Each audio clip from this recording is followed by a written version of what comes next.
Wabarakatuh. Kami selaku tokoh masyarakat Kecamatan Mondasik, Kabupaten Aceh Besar, dengan ini kami menyatakan kami mendukung sepenuhnya penegakan hukum oleh Polri kepada Muhammad Rizik Syihab. Demikianlah. Assalamualaikum warahmatullahi wabarakatuh.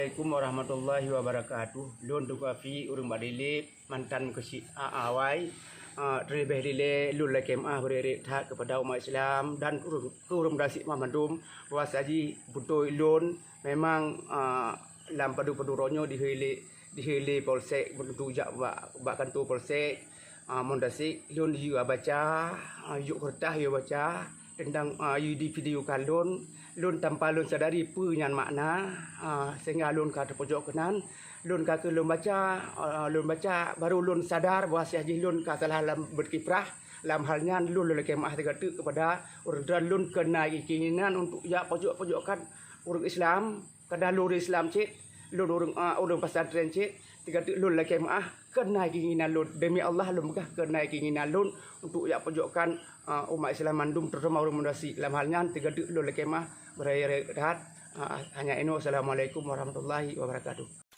Bagi kita untuk kita kirim video itu di foto di takoh lah ibaratnya. Nah sebelum dikohan sudah ada tangan yang jahit untuk mengirimkan tanpa sengaja. Takoh budaya apa Harus membedakan habis dia mungkin takoh tangan.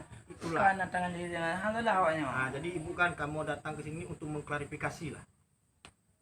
Melakemu sebagai karena Dro Ino sebagai tokoh ulama yang kamu anggap bisa kamu bernaung di bawah dengan Dro sebagai bisa penyal untuk memberi klarifikasi kepada masyarakat juga membantu kami dari pihak polsek karena kami juga mengharap bisa nanti abadi membantu kamu untuk mengklarifikasi kepada masyarakat. Jangan disalahkan lagi tengku pokoknya kenapa kamu datang ke polsek ya kamu mandu minum harap juga kamu datang ramai-ramai kami sudah tahu salah maka mereka datang minta bantu pada bati kamu laki bantu menurut Kahabat dia tadi.